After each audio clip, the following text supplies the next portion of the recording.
Steelers fans, buckle up. The front office might be cooking up one more move before training camp.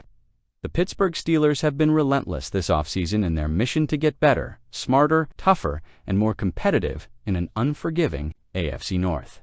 And while the headlines have been dominated by Aaron Rodgers, DK Metcalf, and Jonnu Smith, we're diving into exclusive insider info on Jennings' price tag, what it would take to bring him to Pittsburgh, and how it could impact the team heading into the 2025 season.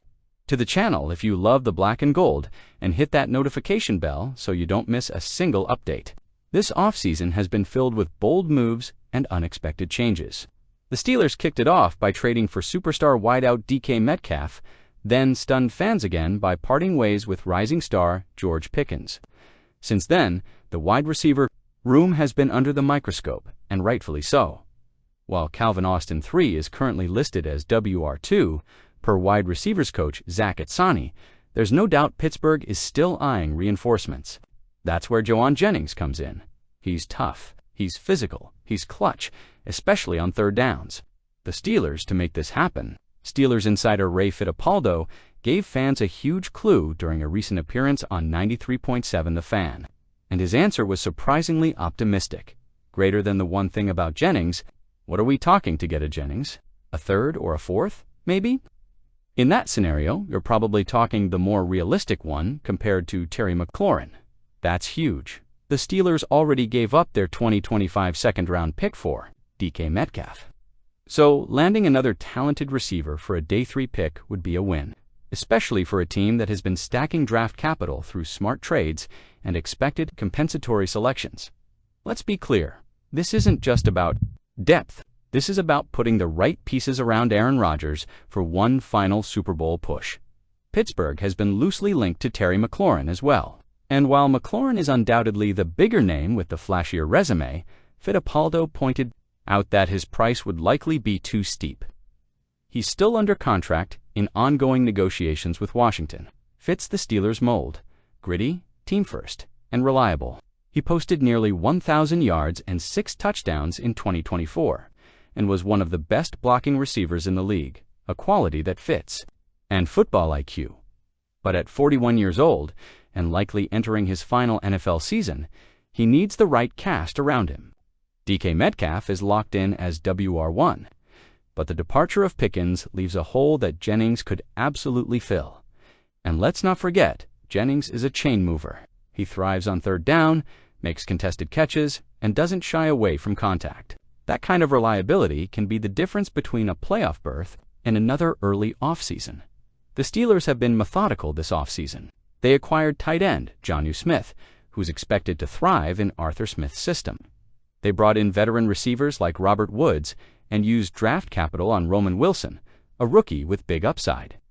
And Calvin Austin III has been praised for his speed and offseason progress. But when it comes down to it, Pittsburgh still lacks a true WR2 with size, toughness, and experience, and Jennings checks all those boxes, and the price, a third or fourth round pick. That's not just affordable, it's practical. The Steelers have built up an impressive amount of draft capital for 2026, between compensatory picks and past trades. Omar Khan has the flexibility to make a move without sacrificing the team's long-term future, with Rodgers clearly not being a long-term option. The Steelers are walking a tightrope. Win now while preparing for what's next. And making one more savvy trade at WR2 might be the perfect way to balance both priorities. While we're focused on the offensive side, according to Steelers insider Mark Kaboly, the delay isn't about money, it's about guarantees. He wants 4 years guaranteed, and I think he wants to be the highest paid edge rusher, Kaboly told 93.7 The Fan. That's complicated by recent deals from Myles Garrett and the looming extension from Micah Parsons, who said this week he won't be giving Dallas a discount. If Watt wants the top spot, he needs to sign before Parsons resets the market. But here's the catch. If Watt skips training camp, as some fear, the front office may dig in its heels and refuse to negotiate until he returns. And with Parsons, Garrett, and Trey Hendrickson all looking to cash in, the clock is ticking. Watt is second only to Hendrickson in sacks over the past 2 seasons, 30.5 versus 35. He deserves top-tier money, But will he get it? That remains to be seen. When the Steelers pulled off a blockbuster trade to ship Minkah Fitzpatrick to Miami in exchange for Jalen Ramsey and tight end Jonnu Smith, it sent shockwaves through the NFL. On paper, it looked like a swap of big-name talent. But behind the scenes, the Steelers' front office was already playing chess, not checkers. We finally have full details on Jalen Ramsey's restructured contract, and folks, Pittsburgh came out on top. According to the NFLPA's salary cap report, Ramsey will count just $4.9 million against the Steelers' cap in 2025. That's right. For one of the league's top defensive backs, a six-time Pro Bowler, the team only took a cap hit under $5 million.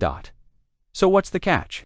The Miami Dolphins had already paid Ramsey a $4 million roster bonus and even agreed to take on another $3 million of his option bonus. That left the Steelers responsible for the remaining base and bonus payouts, about $19.5 million in actual cash in Miami's share. And Ramsey walks away with a healthy $26.5 million this season. But here's the beauty. The cap hit is team-friendly, and the talent is elite. That's called winning a negotiation. Cap space, still available for more moves despite the added cost of Ramsey and Smith. The Steelers walked into this week with more than $25 million in cap space. That gives Omar Khan incredible flexibility, with training camp just days away. Let's connect the dots. The Steelers still have unresolved negotiations with T.J. Watt, wide receiver room, with one or two open spots. A secondary still adjusting post-McCothis cap room could play a major role. In addressing all three, whether it's another trade, a mid-camp free agent addition, or a massive extension, the money is there. Jalen Ramsey's role in the 2025 defense. Now that the contract details are out of the way, let's talk football. Ramsey's role under Mike Tomlin and new defensive coordinator Terrell Austin is going to be versatile. Expect him to line up as a hybrid safety corner, similar to how Charles Woodson transitioned late in his career. Nickel defender, matching up against top slot receivers and tight ends, veteran leader in a DB room filled with rising stars like Joey Porter Jr. He brings attitude, toughness, and experience, all of which will be crucial as the Steelers shift their identity. With Minkah gone, Ramsey becomes the veteran glue in the secondary. The future at QB just got murkier, while the Steelers front office scored a big win with Ramsey's deal. Another storyline is quietly brewing, and it could impact the team's long-term strategy in 2026. Let's talk quarterbacks. Yes, Aaron Rodgers is here. Yes, Mason Rudolph is back. Yes, Will Howard is a developmental piece. But let's be honest, none of them are likely to be the long-term answer. Pittsburgh has up to 12 draft picks in 2026, with the NFL draft happening right here in the Steel City. All signs point to the team making a move for a franchise quarterback next year. But now comes the twist. Arch Manning, the most hyped QB prospect since Trevor Lawrence, may not even enter the draft. Arch Manning's comments add uncertainty during SEC Media Days.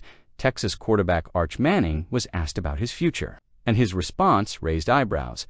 "I'm really just worried about getting through this interview and then getting through the run tomorrow. I'm just focused on this year and getting better each day." It's a fair answer for July. But here's the issue. If Manning stays in college another year, the 2026 quarterback class becomes a lot thinner. For the Steelers, who will likely pick outside the top 10, it could make trading up for a QB much harder and much more expensive. And let's not forget the Manning family history. Eli famously refused to play for the Chargers in 2004. Could Arch make a similar decision if he doesn't like the draft order in 2026?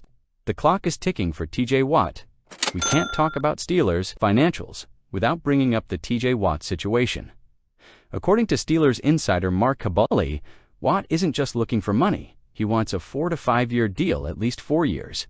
Fully guaranteed to be the highest paid edge rusher in the NFL. That's a tall ask, especially after Myles Garrett's $160 million deal, and with Micah Parsons expected to blow the roof off the market later this summer. Here's the risk. If the Steelers wait too long and Parsons signs first, Watt could lose his shot at claiming the top spot financially, even for a day. Still, the team has money. The question is whether they'll spend it now or continue waiting. Steelers, Fans, we've seen bold moves before, but this offseason has been different. Omar Khan has taken calculated risks. He's brought in stars. He's added depth. He's built flexibility now with training camp around the corner. The big question is, will the Steelers pull the trigger on one more trade to solidify the wide receiver room? Is Jennings the missing link to help Rodgers and Arthur Smith's offense thrive? And if the price is only a mid-round pick, can Pittsburgh afford not to make the move? Let us know what you think in the comments below. Would you trade a third-rounder for Jennings? Should Calvin Austin get a full shot instead? And what do you think about the TJ Watt contract drama? We'll be covering it all, every step of the way. So don't forget to like this video, subscribe to the channel, and ring that bell for more Steelers news, rumors, and analysis.